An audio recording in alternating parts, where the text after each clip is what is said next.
I've noticed over the years that a lot of the people who go on to do something extraordinary and amazing with their lives, really have had, I guess you'd say, complicated and even traumatized early lives. You think of an example like Churchill, he was a lonely kid, his dad never connected with him, he bombed out of school, and yet he became the greatest defender of freedom of the last couple of centuries, really. And you said something really interesting recently.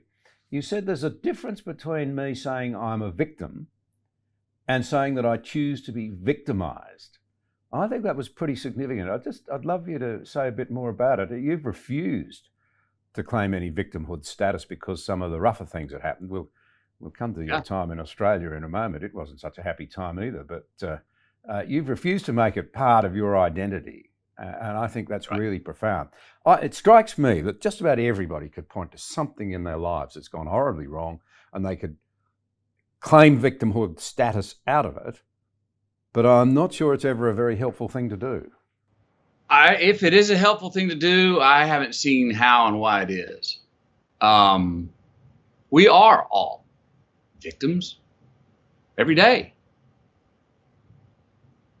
Then we have this independent choice of, and that's what I mean when I say early in the book, when faced with the inevitable, get relative.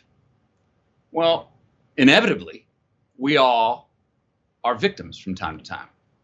But the relative choice is, well, now it's my choice. Do I choose to be victimized by this? Do I choose for this foible, this crisis, this hardship, this pain to take over and define what my identity is and where I'm going forward?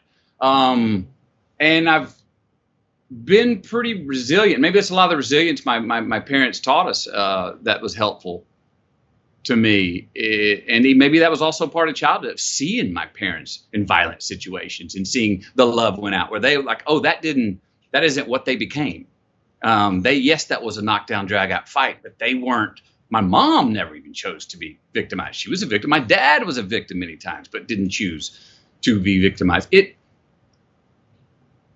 I don't see the upside. I don't see the ROI, the return on investment in ourselves in being victimized or playing into that.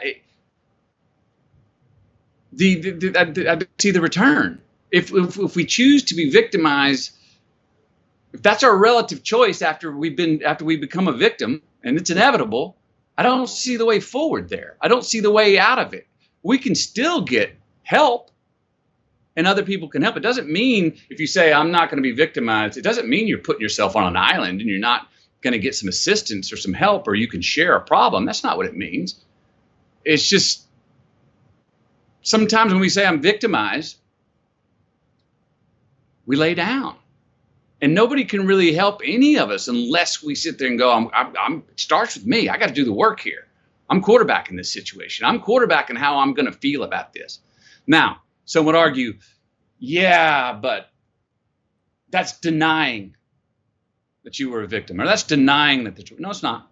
I'm not denying the problem. It's what I mean in the title of the book, Greenlights. And I say every red and yellow light eventually turns green. My dad dying was a big red light in my life. Now, very soon after his death, I noticed, there's some assets to this. The man that I was trying to act like I was, now I better start being, because I don't have the crutch of my father behind me. I don't have the safety net.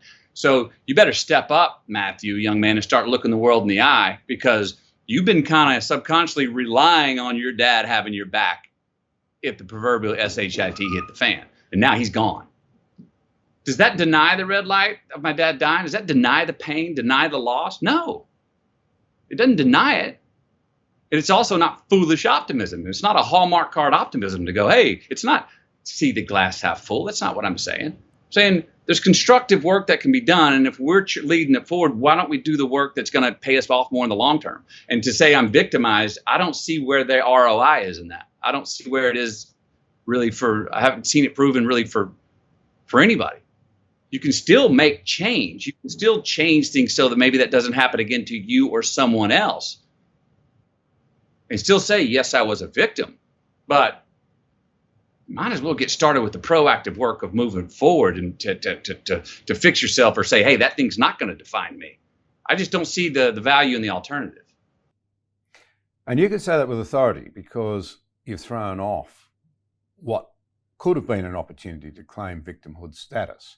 And yet at the same time, the things you do for other people and your commitment to philanthropy indicate the fact that you're more than willing to recognise that some people have had it tough. Some people need a helping hand. Yes. It's not that you lack compassion, but you can speak with authority on this because you don't just talk the talk, you walk it as well. And that comes through very clearly in your writings as well as what you're saying. So you're not denying that a lot of people do it tough.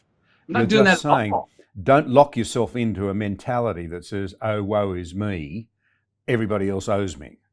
No, please don't do that. please don't do that. We just had a big Weird Texas benefit for the Winter Storm Uri that came through, and a lot of people without electricity, the pipes froze, et cetera, et cetera. One of the coolest things about it was the people we were helping were all doing what they could to help themselves. It was more gratifying to give to someone going, hey, I could use a helping hand here. Now I'm pulling my own bootstraps up over here, but yeah, I've been knocked down, but I'm not sitting back going, come pick me up. I could use some help getting up, but whether you come out, I'm going to keep doing this. And damn, if you help me out, it's going to help me out a lot. That's different than trying to help somebody who doesn't want to help themselves. And there are a lot of people in the world all the time that need help. If we're in the helping out other people business, we got great job security for the rest of time. But that doesn't mean that those people want to go, okay, so I got to sit back and do nothing. It's actually a disservice to the people that are the victims sometimes. That they don't want to help themselves. And sometimes people can help themselves, but if they even have the want to, that, hey, I just, if you can help me get on this first, if I can get one solid step forward here, if I can trust my footing, you'll have got me started. That's all I need. Can you help me get that so I can trust, maybe take step 2 later on? Thank you. That's a lot more constructive. And I think not only fair to the giver, but more fair to the one receiving the time or service that you give them.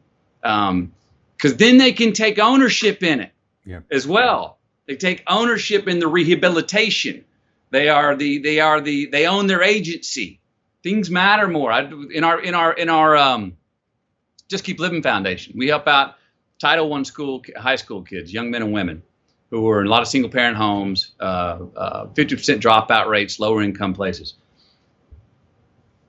After year 3, I came up with the idea of I want to tell these young men and women that if you're in our program, you have to do community service in your community. And I was nervous about it. I was like, geez, this is the first time I'm calling them to task. They may buck. We give them, they reach exercise goals, nutritional goals, et cetera, but boy, now I'm going to call it's on them. I thought 50% of the students might say yes to this. And then I thought the other 50% would balk. I was wrong. 100% loved it. 100% got up at 4 a.m. to go pack things off to send to the troops. 100% would get up in the morning to go clean the beach at 4 a.m. And I was like, would I have done that when I was a kid? I wanted to sleep in on Saturday. Well, what it was, that accountability gave them ownership. Yeah. They weren't just on the receiving end of, oh, I've got this great class and they got great Cliff Bars and they got cool exercise equipment. But now that I put them and said, no, you got to be accountable, you got to give back, they needed it. They were voracious about it. It's their favorite thing because now they have ownership. Now they walk, their head got lifted a little bit more because they're not just getting a free pass, a free ticket to the show. They're having to pay an admission. And they want to pay it because now they have ownership. Thank you for watching this episode. We appreciate your support. If you value vital conversations like this one, be sure to subscribe to the channel there and also click the notification bell to stay up to date with new releases.